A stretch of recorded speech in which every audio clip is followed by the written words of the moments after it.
Hello, everyone. If you could just let me know if you can see and hear me in the chat, just say hello in the chat, and then we'll get started in just a minute. I'm just going to check a few settings are all set up properly.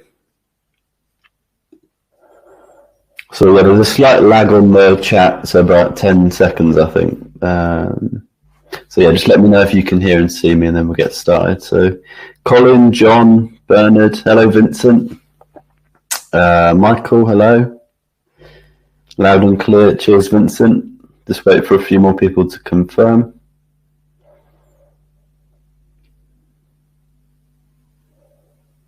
So yeah, just let me know quickly in the chat. Oh, there we go. Everything fine. Thank you, Stephen, and hello. Loud and clear. Martin, okay, brilliant. So let's get started. Right, so welcome to the Plus EV Golf Pro Live Q&A. My name's Duncan. I'm your host for this evening. I've got a bit of a cough, so if I have to stop at some point and just cough, bear with me. But I'm going to introduce you to our golf betting star of the show in a moment. His name is Ian O'Sullivan. First, I just want to hammer home what's so unique and even a bit controversial about Ian's approach, because after a few minutes of talking to Ian, like me, you will probably have to forget everything you know about golf betting. That's because, in the words of Star Trek Spock, it's golf betting, Jim, but not as we know it. Spock definitely said that. Despite bucking every golf betting trend going, Ian's golf war approach, and you'll see why I'm calling it that in a moment, it has made an independently verified 96% return on capital in 17 months. So that's nearly double your money. And a 7.5% return on capital in the last 2 months with his new service, EV Golf Pro, Plus EV Golf Pro, which we'll be talking about tonight. And unlike just about every other golf approach out there, that's 100% on the Betfair exchange, which also means it can be and is 100% automated.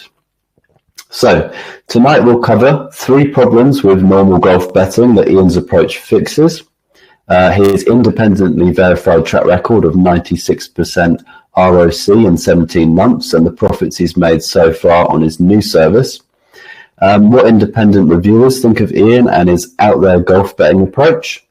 And then I'll bring Ian on so you can barrage him with all your questions about his unique approach. We also have a video from Miles Treadwell, who helps Ian run the service, and he's going to talk you through the bot, the betting bot, which puts on the bets for the service.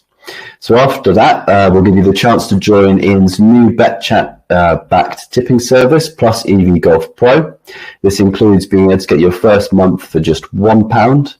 And now is a great time to join because the Ryder Cup starts on September the 29th. That's next Friday. So let's get stuck in. Normal golf betting can be very lucrative, but it faces 3 big problems. And we're going to look at those problems now and see how Ian's approach fixes each of them. So, problem number 1, there's long waits between winners.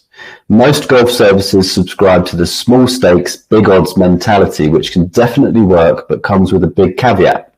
You can go weeks, months, even years if you're really unlucky without a winner. That's hard on the nerves, especially if you're paying for your golf tips. Ian's approach fixes this. Rather than relying on big odds winners, he goes for volume. And he does that by not betting on one golfer to win a specific event, but 20 or even 30 golfers to win. He talks about it like it's a war of golfers. His golf team going to war with the enemy golf team he hasn't backed. This means he's not reliant on one long shot golfer to win, but just any one of his team members. This also means it's actually exciting to watch the events because you're likely to still have at least one golfer battling till near the end of the tournament. So problem number 2, golf betting can flag you up to the bookies pretty quickly. Betting on a niche market like golf, and especially winning at it, can flag you up to the bookies really fast, as I just said, therefore getting your accounts restricted. And what good is a 200 to 1 winner if you can only get 20p on it?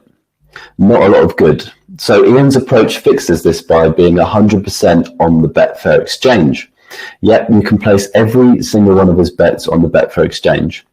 This is impossible with most golf services because they often rely on bookies' generous odds on outliers to make a profit. Again, with Ian's Golf War approach, he's banking on volume, and he's found a way to make that profitable with the prices on Betfair. Again, to the tune of 96% ROC in 17 months, so nearly double your money, and a 7.5% ROC in the last 2 months with his new service. So problem number 3, it can be time-consuming and boring to place all the bets yourself. Okay, this is a problem with most betting approaches out there, not just normal golf betting. But it is time-consuming to put on bets. We can all agree about that. It could also potentially be a problem with Ian's approach because, as I say, he's betting on teams of golfers. So that means lots of bets, except it's not a problem because Ian's approach is 100% automated. That's because Ian's strategy is 100% on Betfair Exchange, as we've just said, and that's enabled him to build a bot which will put on all the bets for you. And of course, members of his new BetChat published service plus EV Golf Pro get access to this bot too. So if you were thinking, I haven't got time to put 20 to 30 bets on a team of golfers every week, don't worry about that, the bot will do it for you. So that's how Ian's approach fixes traditional golf betting. Now let's have a quick look at his track record to see if it's actually profitable, which I've already told you it is. This is actually, so what you're looking at is actually an independently verified track record taken from a deep dive Smart Betting Club did on Ian's plus EV Golf service, not the pro version he's doing with BetChat, which has seen a few improvements. As I say, Smart Betting Club found Ian's approach generated an ROC of 96% in 17 months. To put that 96% return in perspective, over the same 2-year period, the American stock market, the S&P 500, returned just 3.23%. In other words, Ian's tips outperformed stocks many times over. Smart Betting Club also found that the likelihood of a losing year with Ian's approach was about 1 in 10, so not very likely at all. They concluded really strong and excellent option for Betfair Exchange bettors and bookmaker bettors alike, a clear edge in the golfing market, major Hall of Fame potential. Actually, since that review, they've actually added one of Ian's services, the non-pro version of Plus EV Golf, to their Hall of Fame. So they obviously think Ian is doing a top job, and they're not the only reviewers impressed with his approach. Honest Betting Reviews tested Ian's tips over 15 months. They grew their bank 52% and gave him 4.5 stars out of 5. They concluded, overall, though, it's been an excellent trial, and with over 400 points profit, it's a definite passed rating. Good stuff. Oh, and Ian's new BetChat-backed service, aptly named Plus EV Golf Pro, has seen his winning trend continue. He's made members a 7.5% ROC in just 2 months. He's even included 2 more kinds of bets in the mix, 72-hole match bets and 3 ball bets, which helps smooth out variance and boost profits even higher. If you'd like to see Ian's track records in more depth, you can send a request to clients@thebetchat.com and we'll send the spreadsheets your way. Yeah, that's enough from me. Without further ado, let me bring Ian on to face our questions. So Ian, are you there? Thanks, Duncan. Hello, Ian. Can everybody just let me know if they can see and hear Ian in the chat? How are you doing tonight, Ian? Good, yourself? Yeah, good. I managed to get through that intro without, we've just only coughed once, which is good. Don't worry about it. Good job. So we've got as I said, we've got a video from Miles Treadwell, who helps you out with some aspects of the service, and he's just going to talk everyone through the bot. So what I'll do is, it looks like people can hear and see you. And so I'm going to just play Miles's video. It's pretty much audio only, so don't expect moving footage. So I'm just going to do that now. Good evening, everyone. Hi, Duncan. Hi, Ian. Straight down to business. And the bot, what is it about? It sounds sort of slightly more complicated and magical than it really is. In essence, it's a device that enables Ian to place the bets that he wants onto your account. And he's been running services for years, and in the last couple of years, an exclusively exchange-friendly service. And the only difference the bot makes is to place those bets for you without you having to do it yourself. So all the selections will be made by Ian. They're not by some sort of computer that could go mental and start placing bets you don't want. All it does is replicate what Ian would be making for his own bets. The only difference being you choose the staking level. So the scope of the bot is simply to place those bets. It was designed and built with Betfair's approval, so you're not going to have your account closed. It doesn't stop you doing whatever. I'm just stopping it there. Good here, bit low. So people not able to hear the video. Can't hear anything. Okay, guys, I'm going to just can the video for a minute. What we'll do is we'll send it out in an email, but we can just, because it looks like people can't hear it. But we can talk through some of those points, and I'll send out a link to Miles's video out, in an email tomorrow. We'll talk about the bot in a minute, Ian, so we can probably cover most of Miles's points. But first of all, so your level is too high or his is too low. Okay. Well, can you guys hear us both? It looks like we can. Ian, just to get us started, do you mind just giving us a bit? Tell us about your background with betting. Yeah, so I mean, it's my experience in industry goes back to 2007. So I started initially with Matchbook Betting Exchange, which is now a big company. But when I started, they were actually based in Cork, where I'm from, in Ireland. And there was only a few of us in the office, 4 or 5 guys. So I worked there for a year, and then I ended up in Paddy Power in 2008. And I stayed there for 5 years. And then I ended up moving when the sportsbook on Betfair was launched. I moved there as well, so for a couple of years. So yeah, I have a fairly long history with the industry. I suppose I was involved in it when automation wasn't a big part of it. It's a very different industry now. It was quite an exciting time to work in it when I worked in it, so it changed rapidly once the advent of automation and, more quantitative stuff came into the industry, where they wanted more markets and stuff like that. So traders were kind of not moved on, but they were kind of on their way out to be replaced by bots, essentially, to drive the pricing. So is that what were you manually pricing stuff up before, and then it shifted to? Okay. Yeah. Well, you would have always had Excel or some form of tool to help you, but I remember trading games in Paddy Power, football matches, through Excel, and manually inputting prices. You'd always have a little bit of a model to help you guide you with prices, but there was definitely a time where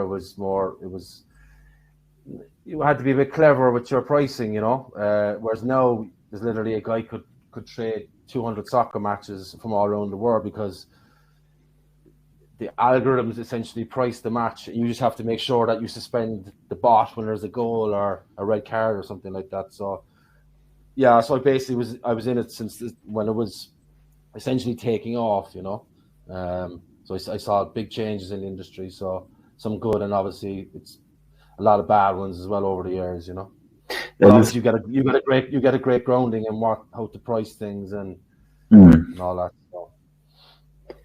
And has that helped you in your betting career outside of working for those companies? Oh, absolutely. Inside it. Yeah. I mean, a lot of the tools that I have now, you understand how, obviously bookmakers are good at what they do, right?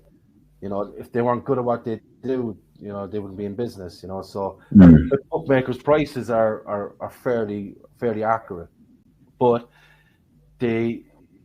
they have weaknesses in spots, and you learn how to price things, and you learn, you know, where they could be weak. You just because you've had an inside view of it, you and you know, you can kind of get nichey with stuff. You can kind of create your own kind of price as well, so, and match it up. So, and again, it comes with experience. You know, it's not an easy game. So, you kind of need to know what you're doing. And it takes a lot of years of trial and error as well. You know.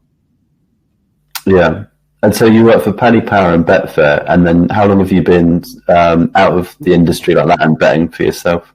Yeah, so I left, and then I went to BetBright for another year or so after that, and then I left. What year were we? It was about 2016 or so.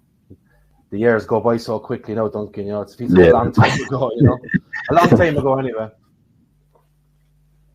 And so, what can you just talk us through your history? So your service with BetChat plus EV Golf Pro. This isn't your first tipping service. So can you just talk us through your history of tipping services as well and how you got into that? Yeah. So I initially started with actually had a stint with the Smart Betting Club for a while.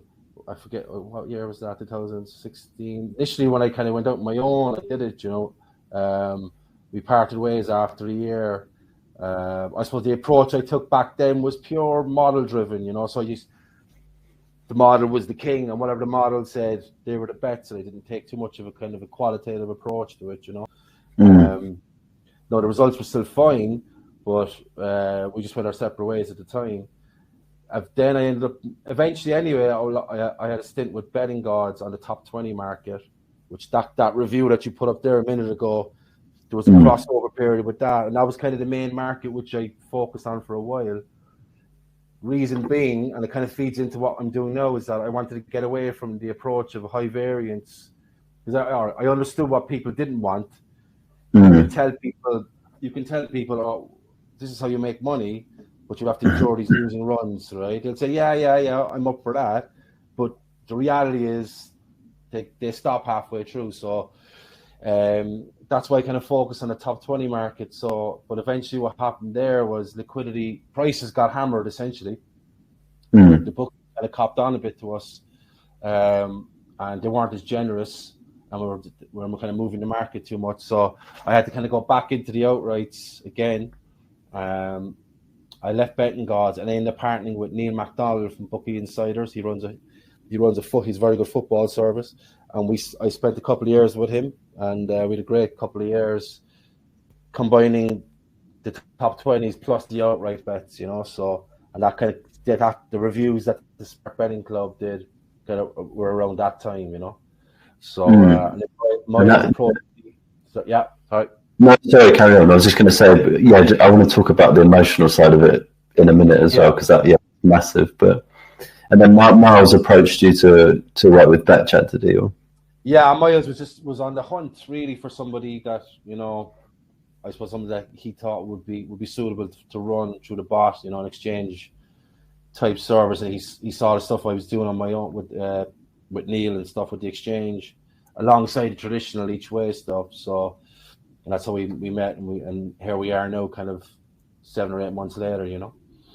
Yeah, and it's going well. Those initial months, and this since we did one of these Q&As.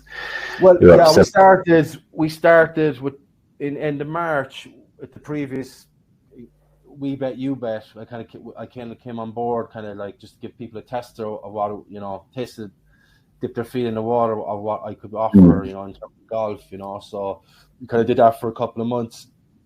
And now the exclusive service is kind of up and running since the end of July. I think we've been unlucky for guys that are maybe on the chat that are already involved in the service. They'll have seen that we've been a little bit unlucky, you know, over the last few weeks. But again, Duncan, I don't look at it over 3 or 4 weeks or 2 months. You know, we're here for the long haul. So if people take that approach and they trust the process, you know, the results will come. You know, you'll get good luck and bad luck.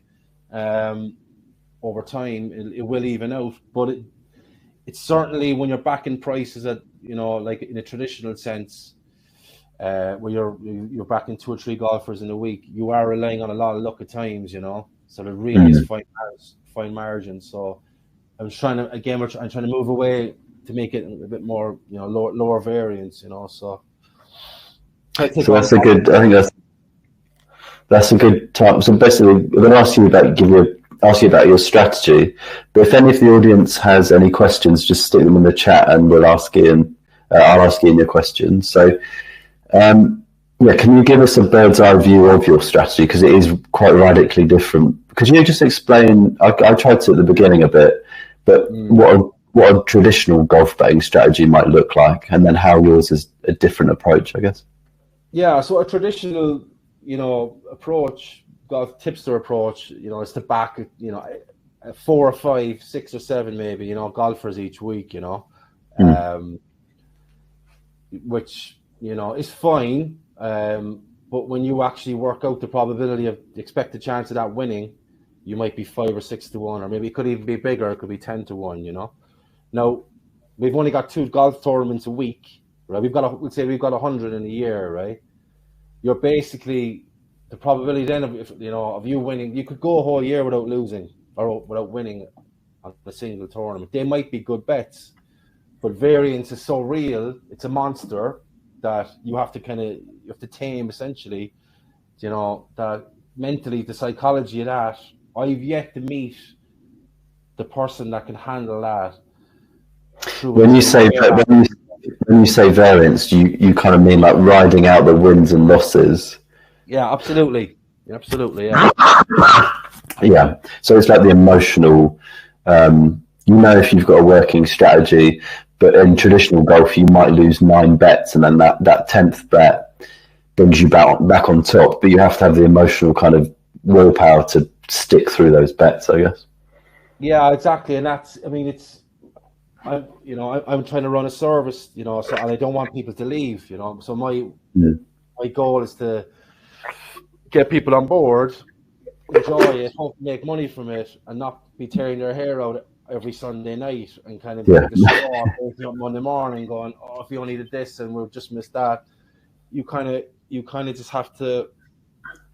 You kind of need winners to kind of keep you going, Like, even if you're kind of breaking even, or even slightly down, which we haven't for the last couple of weeks, at least it was enjoyable for watching the golf, Whereas if you backed 3 guys for the last 6 weeks and you haven't got a place return, it's going to get very hard to the next week to keep pursuing it. It just I've seen it for my own services over the years. People just give up, So I had to find a way to kind of help just the human psychology. So and that's why I've kind of set it up this way, So yeah, can you explain your approach? So you're betting teams of golfers.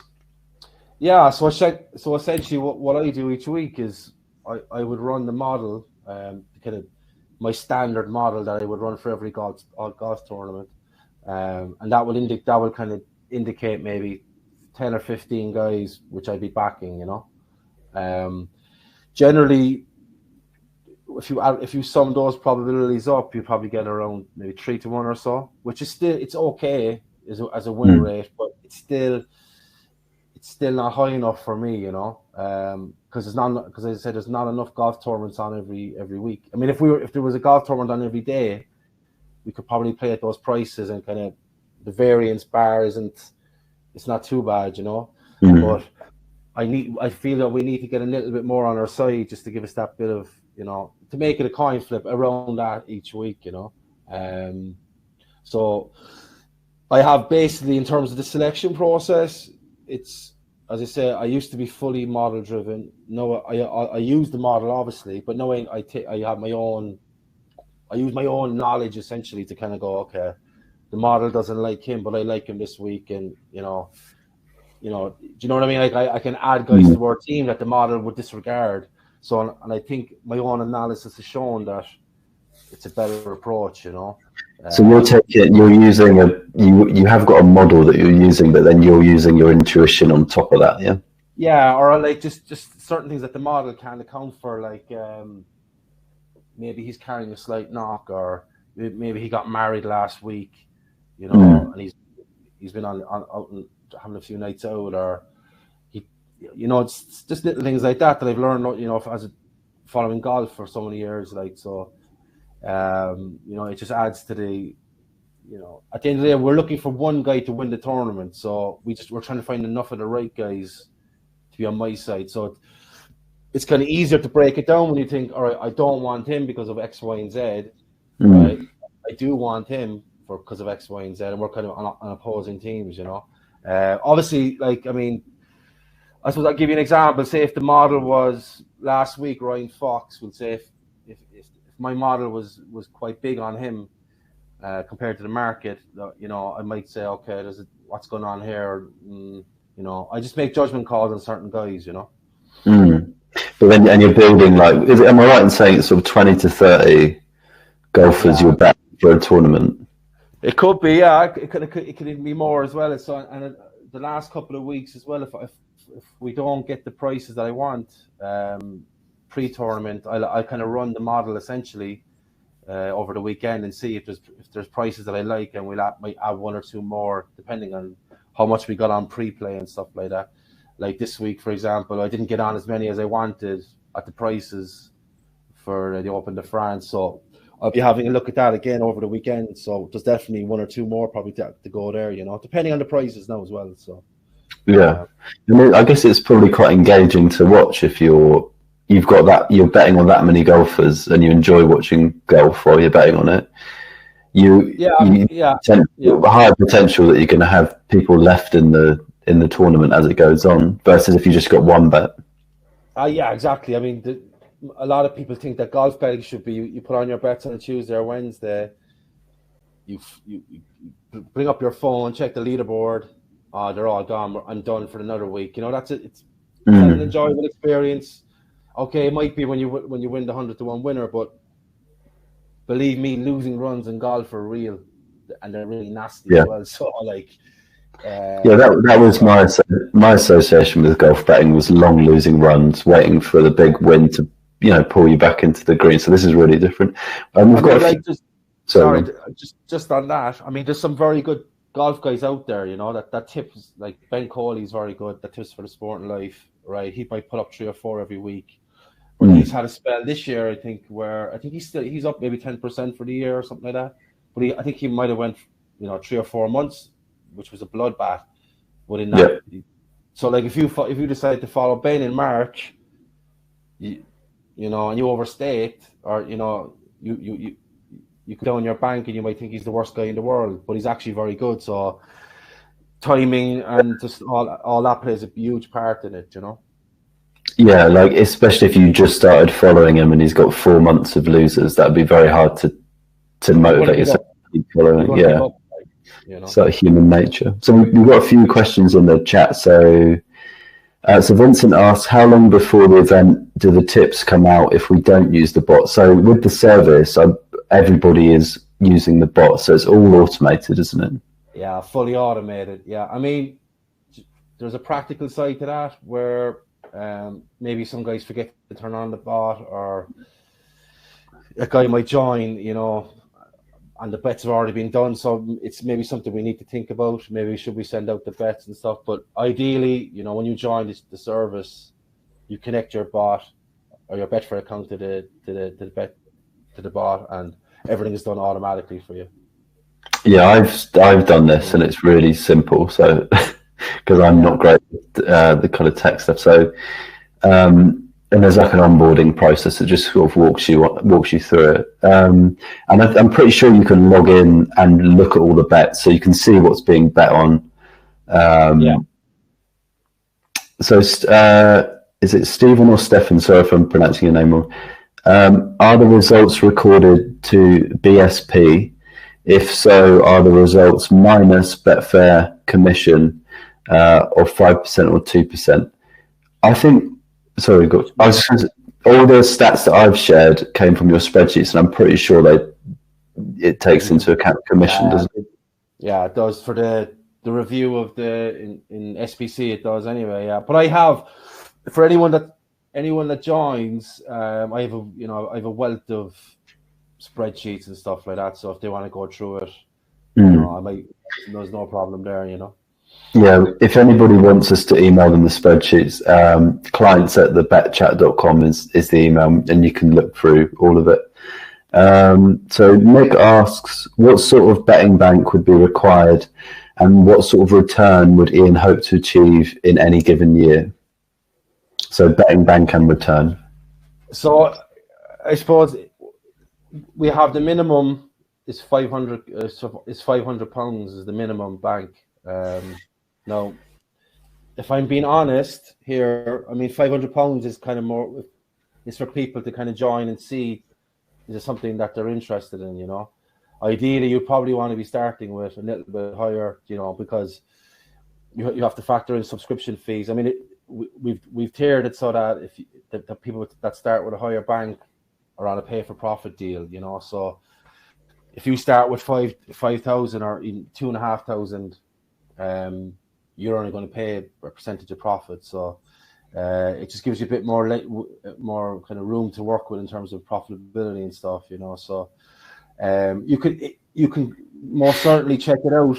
You know, it is workable, but you know, if you kind of, because it's automated and you know it's on the Betfair exchange, we have to remember now that there's no kind of easy pickings on the exchange. You know, it's where the big boys come out to play, like, you know, so we're not back, we don't have bog or, you know, there's no easy money on the exchange. So you kind of, you know, in terms of margins and stuff, you generally need to have a bigger bank, you know, but you can certainly see the service and the process at a lower bank, you know.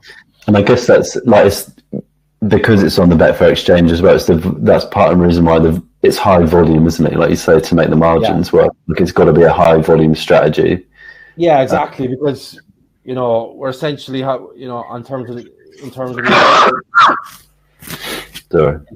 terms of the outright markets, it's essentially we're essentially having two bets. You know, that's what it is each week. You know, actually, could you just No, it's a good question. I know what you're going to say. I mean, okay, so we're backing 30 people, but if in reality, you know, that works out at 6-4. Our team has a 6-4 or 40% chance of winning the golf tournament. So it's essentially like you waking up on a Saturday and backing Man United at 6-4 to beat Arsenal at home. You know, that's what it's like. You're having like two of those bets a week. So there's a lot of variance there. Like, I mean, if you're only having two bets, you have to remember. So we have to try and make our bank work, and that's why we've incorporated the 2 balls and the 3 balls. You know, but there is issues around that in terms of liquidity, and it's not as good as we'd like it to be. You know. But then I guess having that more variety of bets is better. You know, it increases the volume and opportunities, I guess. Exactly. If the prices, I mean, if any of the guys that have followed it have probably seen that. I'll price pretty much anything that the exchange prices in terms of 2 balls and 3 balls and match bets. I'll price it if I'm around, I can do it, you know.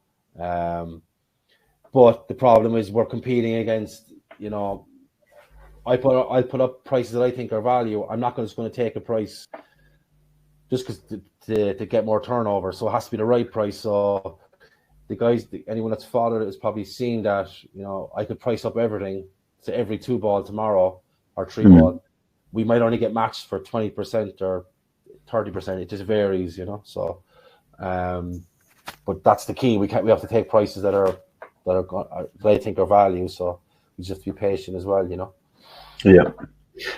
So Vincent's asked, what's the ROI? So the ROC, the return on capital, is 96% over 17 months. That was the Smart Betting Club review of Ian's approach. Yeah.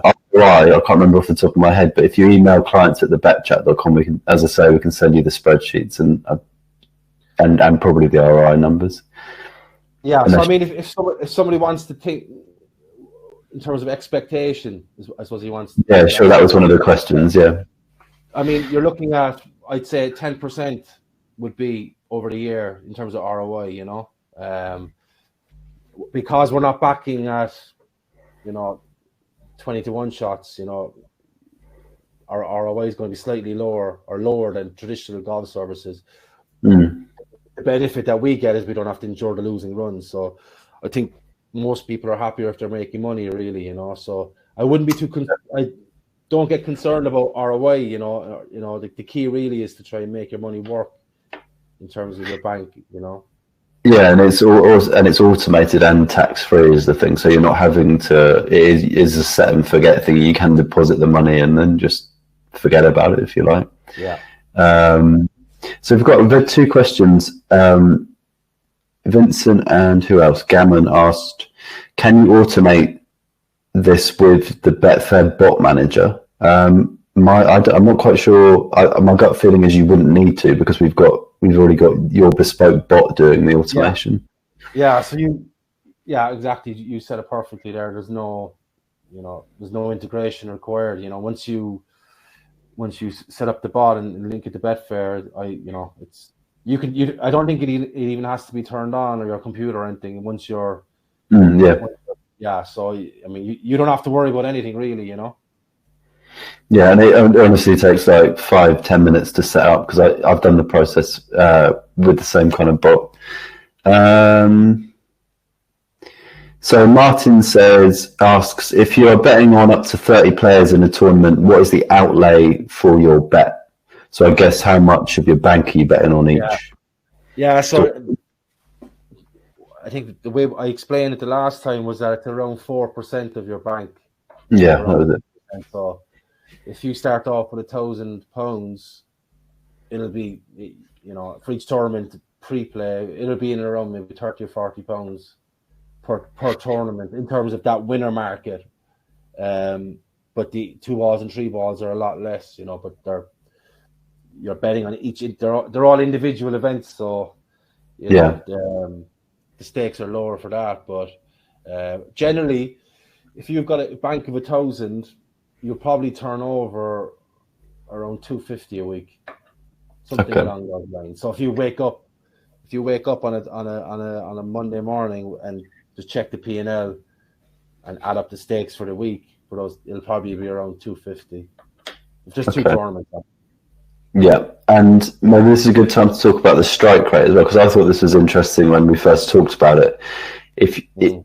The approach of a very low strike rate, if you're looking at individual betting on individuals, but that's not really the approach. So when you look at the strike rate of your team of golfers winning, it's actually quite high. Is that right?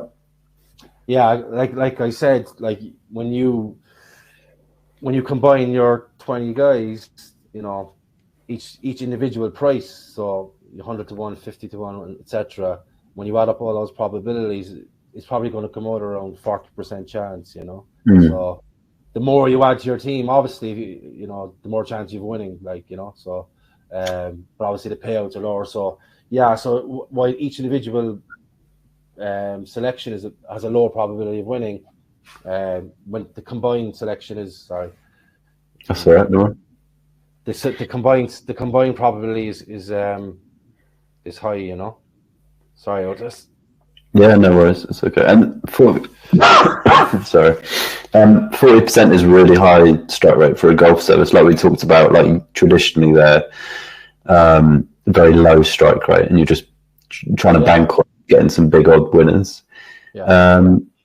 So Nick asks, do you have to physically turn on the bot every week, or can it be left connected indefinitely? So yeah, the answer, we kind of covered that. The answer is you just, once you're set up, which at most I think sort of 20 minutes, whatever, you just leave it as long as you have money in the account, or enough money in the account. And also it's worth, because another question that comes up is, can you make other bets on your Betfair account whilst it's linked to the bot? There's no interference at all. It all comes down to if there's enough money in your Betfair account, it can do all of those things at once, basically. And it's like set and forget. So you would set it up, and then you can check back whenever you like to look at the bets it's put on, and profit and loss and that kind of thing. So Claudio's asked, why golf and not another sport? In terms of, I guess, why you've chosen to focus your approach on golf rather than. Well, I suppose golf is unique in a lot of ways because it's actually it's gotten better in terms of pricing, but you've got 150 guys in the field, so there's 150 opinions on each person, each player, you know. So there's it like, and everyone's got different opinions in terms of course form, current form, long-term form. So it's actually quite, there's a lot of ways to skin the cat essentially in golf. Whereas if you're pricing a tennis match, you know, unless you've got specific injury news and stuff like that, yeah, the pricing is pretty accurate. You know, I'm not saying that golf is actually is obviously accurate enough too, like, but we've kind of, adverse selection is a big thing when you're a layer in golf. Where if I was to price up a golf market tomorrow using my model prices, you know, just the raw number, I'd get filled in quickly because some of the prices are out. Yeah. But overall, like, that's what I'm saying. So there's a weakness in terms of, because there's so many guys out there, you can kind of find holes in the prices, essentially.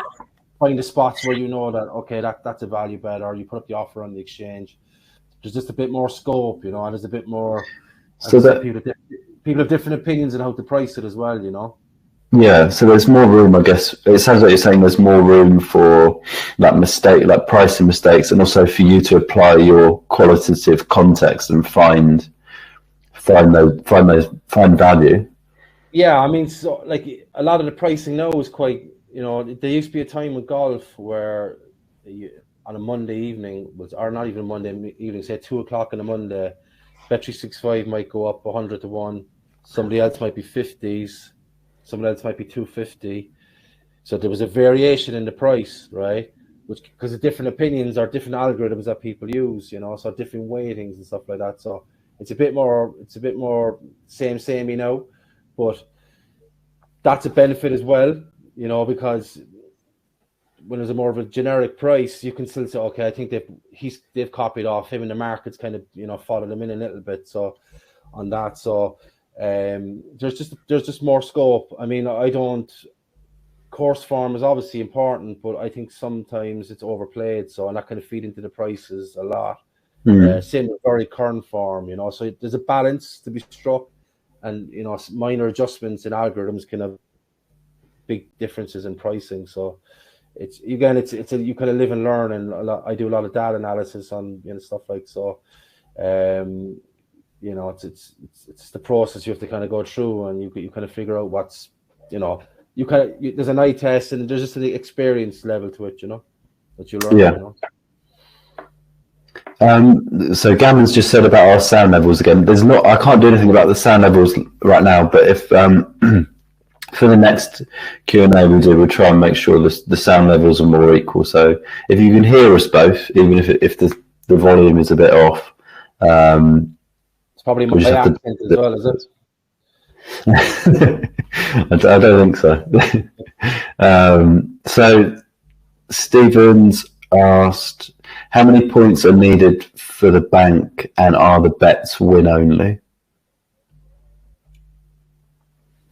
Yeah, I suppose we kind of talked about it there a second ago. It's easier to think about it in terms of just of pounds, essentially, in terms of a bank, you know. So minimum 500, you know, ideally more. If you, as an example, if you've got £1,000 bank, you can expect each week a combined turnover of about 250 if there's 2 golf tournaments on. So around £40 per tournament, and then when you add up all the two and three balls and stuff like that over the 4 days, your turnover will be around the 250 mark, you know. And you're not risking more than sort of 4% of your bank on each tournament. On each individual winner, on that particular winner market, yeah. And it's win only bets. You're not laying anything. Yeah. Okay. No, I mean there's scope to it, but we haven't. We just feel backing is more. You know, people are safer in terms of the. You know, we're trying to make it straightforward for people. I mean, but yeah, it is possible down the line, but for now it's backing only. Yeah. Okay, so Colin's asked, what is the monthly cost after the trial? I'll talk you through that after the Q&A, because there's a few different options, basically. As Ian mentioned a minute ago, one of them is profit share. So I'll lay out all the options after we finish the Q&A. Nick said, so on a betting bank of £5,000, if you're hoping for a 10% return, that would be £500 profit. Yep. Yeah, but you have to factor in that turnover for the year. Yeah, I think it was just when we were talking about ROI, and you were saying like 10% kind of. Yeah, so that's I mean, exactly. I mean, if you think about it that way, so that's why I kind of emphasize that, you know, because it's golf, and if you want to make a certain amount, you can work backwards and say, well, I'm going to need a bigger bank here, like, you know. Yeah. If you want to make a certain amount of money, it depends what you want it like, and in terms of risk tolerance, you know, like, it's low variance. You know, the best way I can describe it really is think of Asian handicaps, or, you know, backing favorites in racing or something like that. You know, even money or 5-4. You know, it's that's kind of the mentality in terms of winners and losers. You know, the psychology of it really. And also, it's worth noting that so one of the reasons I was talking about return on capital, and correct me if I'm wrong, is the profits are rolled back in. So return on capital is less looking at it like a lump sum, and it's maybe a more realistic statistic for betting. Yeah, so ROC basically is your profit, your total profit divided by the bank that you required to make that profit. You know what I mean? So there's a famous saying, like, ROI for show, ROC for dough. You know, it's ROIs are nice fancy numbers, but if you're backing, say, if you're into cycling, is always a good one. You know, you could be 150% ROI on the Tour de France forever, but like, you have 2 bets a year and you can't get on. So ROC is just a better. It's making you need your money to be working for you. You know, when you're betting. You know, otherwise because we're competing against time as well. So like, you want to churn that money, get it working for you rather than just being idle, essentially, you know. And that's where ROC comes into play. Yeah, and the ROC that review showed was like 96%. So that's a lot higher than the ROI would suggest, I guess. Like, I mean, if we were betting, like, say, if you were betting on horse racing every day, you were having 50 bets a day, you know, and you're only making 2% ROI, and you're against a guy that's only having 1 bet a day and making 20%. I'm pretty sure the guy that's making, you know what I mean, is probably making more money, making a smaller ROI. It's just that his bank is working harder for him, you know. So that's kind of the approach I want to take with it, you know. So David's asked, what control do we have with regards to withdrawals? So you could just withdraw all of your money from your Betfair account, and the bot would just not be able to put bets on. That's all that would happen, really, isn't it? Yeah. There's no interference in terms of your other betting or your other withdrawals, or it just does what I ask it to do in terms of the software we use, you know. So there's no fear of. I know people might be a bit like apprehensive in terms of, okay, maybe if he puts on a rogue bet or whatever, but there's default kind of sanity checks within the software to stop kind of crazy things happening anyway. So so your money's not locked in. You can just withdraw it. Yeah. Obviously, if you're on one of the I'll walk you through memberships in a minute, but if you're on one of the lower ones, you'd still be paying the annual membership. If you're on a profit share, you wouldn't be generating a profit anymore to share. So your money's not locked in there. So Martin's asked, is this golf system used over a 12-month period, or is it seasonal? As in, it's all year round. It's non-stop. Yeah. There's no stopping with it. No seasonality, essentially.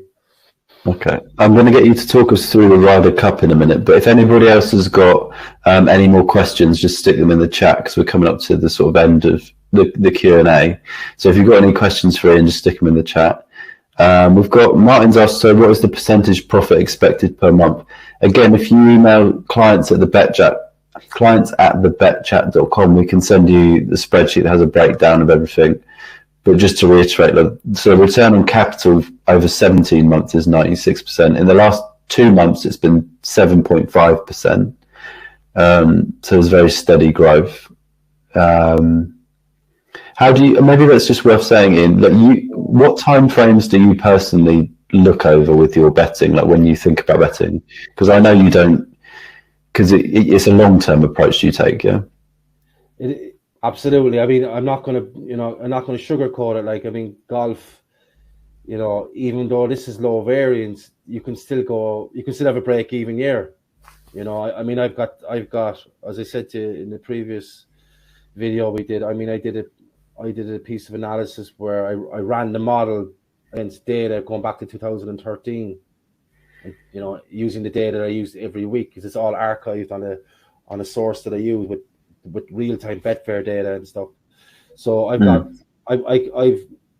the model on its own can make around 10% long-term, right? But when I say long-term in golf, we're not talking 1 or 2 years, we're talking 30 or 40 years. So it's kind of, it's theoretical really to talk about it with golf, because, it's, as I said to you before, you can tell someone this is a profitable strategy, and they can see, okay, we've got a winning year last year, 2 years before that, there was a break-even year and there was another break-even year. That's just the reality of it, So long-term, when we talk long-term in golf, we're talking, 20, 30 years. We might even be here, Duncan, Yeah. I hope I am. Yeah, I'd say we'll be all right. Yeah, so long-term perspective. So Nick's asked about me mentioning 400 points. I'm pretty sure that was one of the reviews I mentioned at the beginning. They made like a 52%. Yeah, that was the top 20 market that I did. That was all on traditional bookmakers, So that was a slightly different approach to what we're talking about here.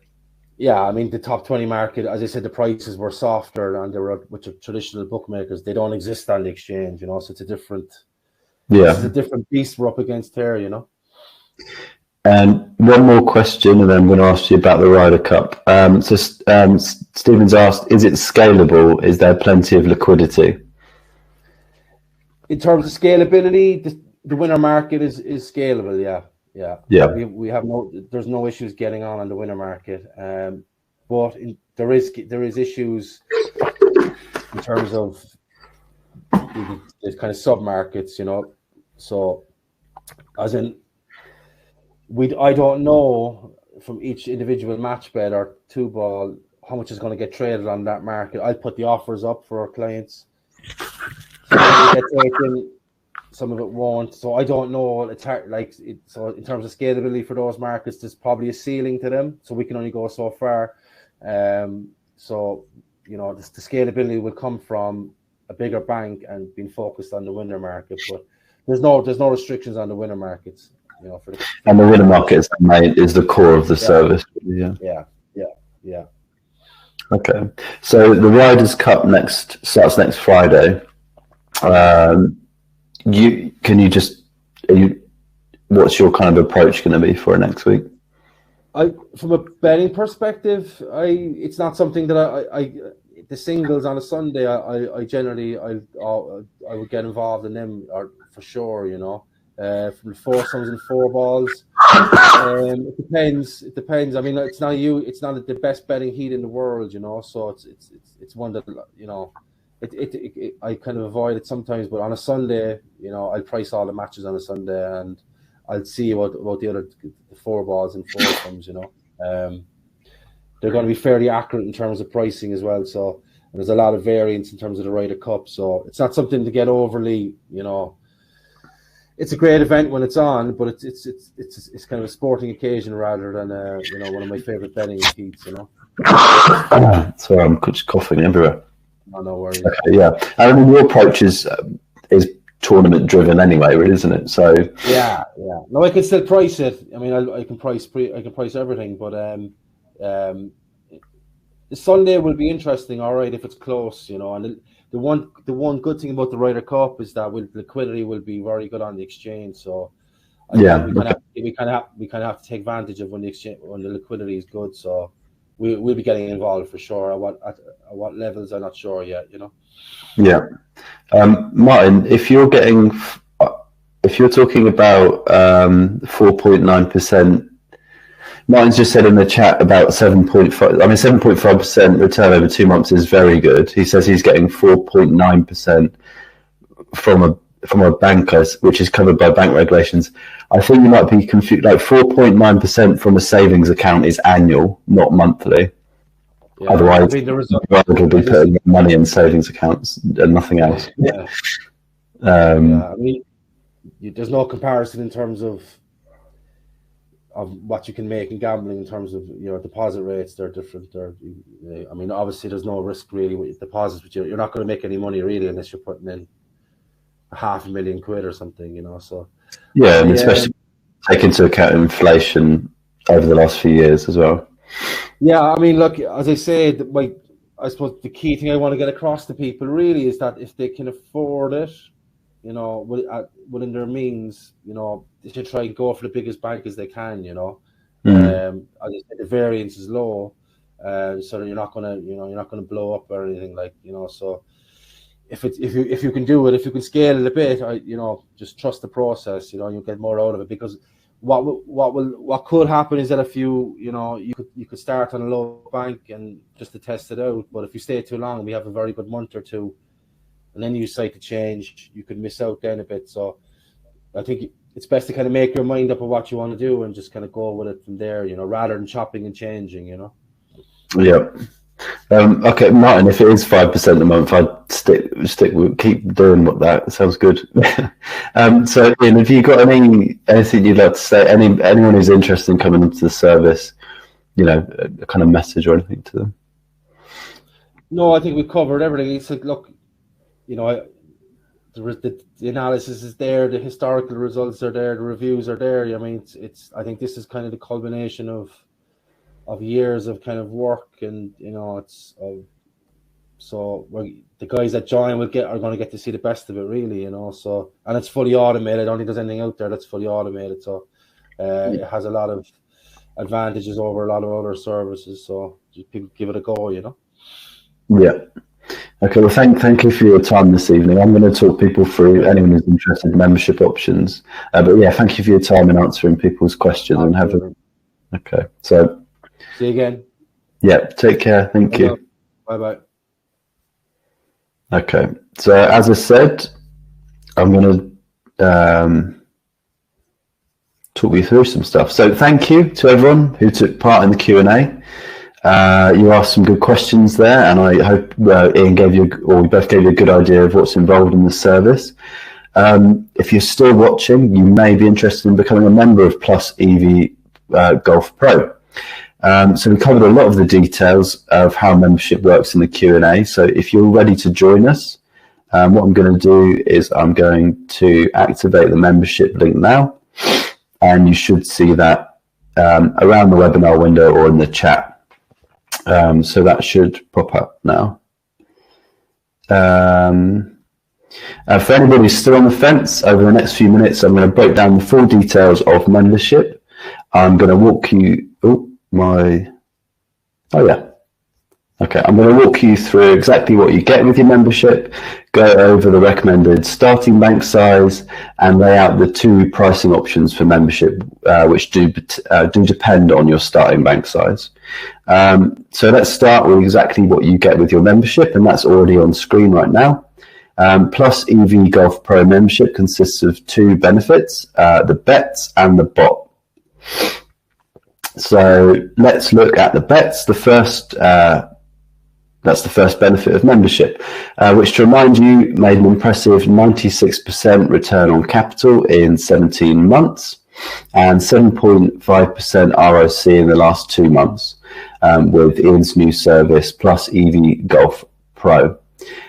So Ian's approach, as we mentioned, focuses on the winner market, but in his new service, he also includes 2 more kinds of bets. Those are 72 hole match bets and 3 ball bets. And the idea of that is to help smooth out variance and boost the profits a bit higher. So you can expect a high volume of bets. That's because, as we've talked about, we're betting on teams of golfers. This does mean that when you look at the strike rate of individual bets, it looks very low. But when you look at the strike rate of your team as a whole, it's above 40%, which is very high for golf betting. So you'll often find you have one or more of the golfers in the final stages of the tournaments, and of course, lots of winners. For example, over a 3-month period, Ian's approach picked these 13 winners, and you can see them on screen right now. In fact, many times Ian's had bets on the final 2 golfers in a tournament, so a guaranteed win either way. And as you've seen, even with the losers, the odds mean you're profitable over the long term. The bets aren't delivered by email like with other bet chat services, because as we've talked about, they're all automated. Instead, if you want to view the bets, you simply log into your Betfair account or into the bot's interface to see what bets the bot has been placing on Ian's instruction. They'll also be posted in a one-way Telegram channel if you'd like to follow them there too. That's really it on the bet front. That's nice and simple. And that brings us nicely onto the bot itself. And that's the second benefit of membership. So when you join Plus EV Golf Pro, you'll receive an onboarding email that will show you step-by-step how to set the bot up on your Betfair account. This is a very simple, very quick process, and pretty much consists of registering with the Plus EV Golf Pro service and then linking the bot to your Betfair account. It should take 5-10 minutes.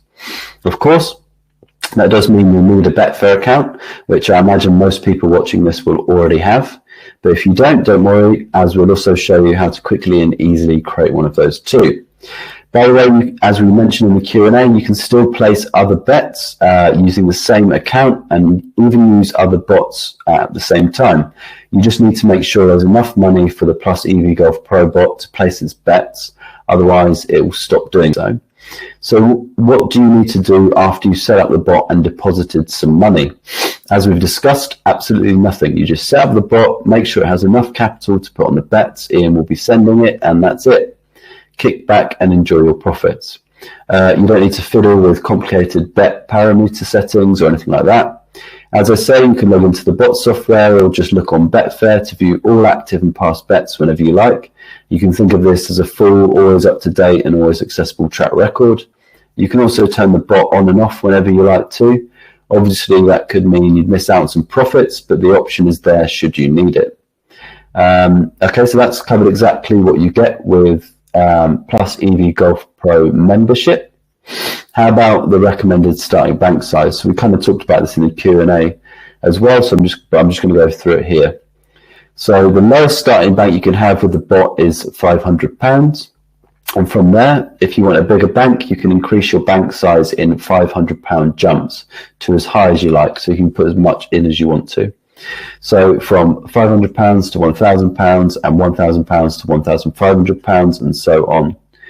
But however much you choose to start with, as we talked about in the Q&A, you won't usually risk more than 4% of your bank on each tournament. Remember, even though there's a low strike rate across individual bets, as I say, because Ian is betting on teams of golfers, the strike rate of someone from your team winning a tournament is more than 40%. And the odds work out at about 6-4 or 1 or evens on every tournament. So let's say you've opted for a £1,000 starting bank. The bot might bet £40, 4% of your bank across, say, 30 golfers. If you haven't got the winner on your team, you'll be down £40 across all the golfers. And if you do have the winner on your team, you'll be up £40 to £60. Again, the bot won't usually risk more than 4% of your bank on each tournament. And considering you'll only usually be betting on 1 or 2 tournaments per week, that should mean your bank is kept nice and safe. Right, so what is the price of membership? You've got 2 options. For starting banks below £2,000, there's monthly membership at £30 per month. Or if you pick a starting bank size of more than £2,000, is a profit share that works like this. When your bank increases by 15%, you pay 33% of that profit. So, say your bank went from £1,000 to £1,150, a 15% increase, you pay 33% £50, which is 33% of that profit. I'm just going to say that again because just to make it clear. So say your bank went from £1,000 to £1,150. That's a 15% increase. You pay just £50 of that profit, which is 33% of the profit. So for both membership types, there's also a small annual maintenance fee for the bot of £48 per year, which will be paid after your first 30 days of membership. Now, here's the great thing about both membership options. If you act before midnight on Thursday, the 28th of September, whichever membership option you pick, you'll pay just £1 for your first month of membership. And if you're using a bigger bank of £2,000 or more, so your profit sharing, you won't pay a profit share on any of your profits in those first 30 days either. That's a special intro deal for the recent launch of Plus EV Golf Pro, which launched a couple of months ago. Ian is willing to put his money where his mouth is to show new members just how good his approach is. Because of this deal, there's no money back guarantee, but I'd say 30 days of Ian's pro level golf bets for £1 more than makes up for that. Of course, you still get access to BetChat's responsive support team should you need any help with your membership. You can contact them via email. As I say, that deal, £1 for your first month of membership, is only running until midnight on Thursday, the 28th of September. You could wait until then, or you could grab the deal right now. That way, you'll be able to take advantage of Ian's bets for the Ryder Cup, which, as we talked about in the Q&A, starts on September the 29th. That's next Friday, so not tomorrow, but a week tomorrow. Right, so that's it. I hope I've given you enough information to make a decision about membership. What I'm going to do is stick around for a few more minutes to answer any questions you have. Thank you again to Ian for taking the time to answer your questions this evening, and thank you to everyone who's taken part tonight. Remember, there's a slight lag on the chat of about 10 seconds, but if you have any questions about what I've just covered, stick a question in the chat and I'll try to answer it. If you think of any questions later on this evening or tomorrow, you can email clients@thebetchat.com with your questions and we'll respond to you. And anything that Ian needs to answer, we can forward on to him. So as I say, I'll just stick around for a few more minutes.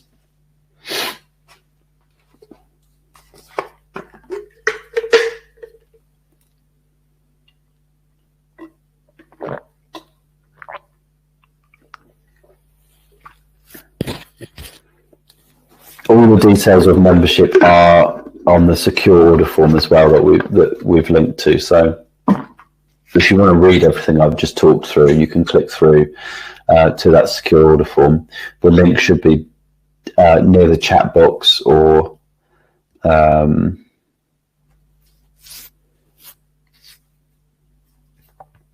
so Miles asked, when is the 33% deducted? Is that monthly? I should know the answer to that question, and I don't. So if you email clients@thebetchat.com, Mal, they'll be able to give you an answer. Sorry, that's a bit of information I need to put into this.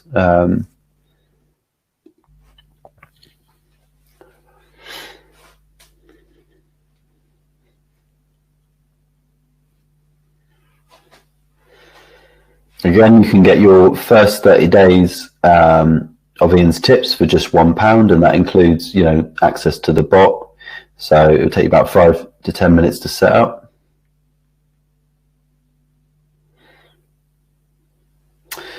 So Stephen, sorry, Ian was saying the turnover in your account is £250 per week, so not the profit. As we said, return on capital over 17 months would be something like 96%, so nearly doubling your money. £250 per week is, if you were to look at the volume of the bets, the stakes being turned over on a weekly basis, it would be about that amount.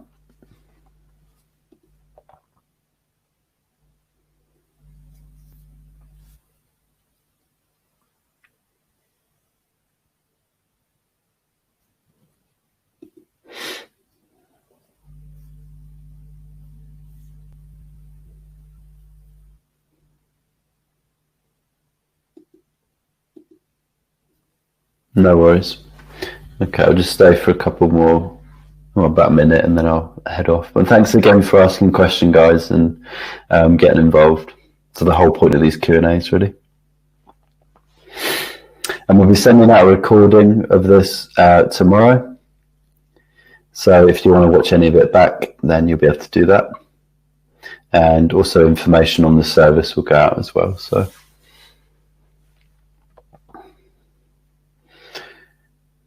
I think, you know, the fact that it's £1 for your first 30 days is a pretty good way to just take it for a spin and see if it's for you.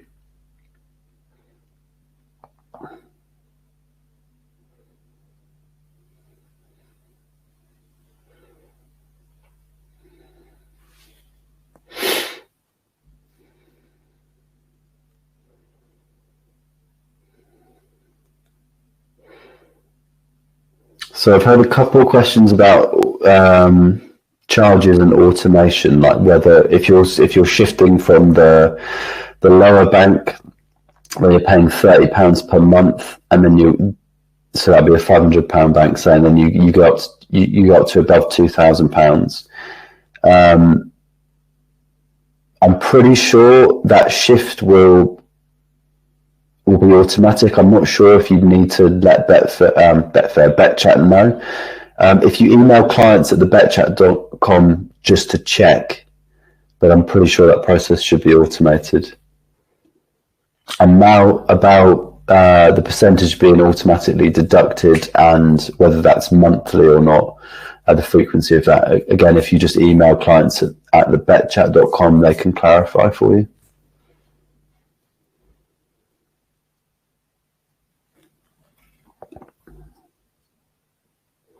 Yeah, as I say, just drop them a quick email now, and they'll be able to just spell out the details for you properly in email form.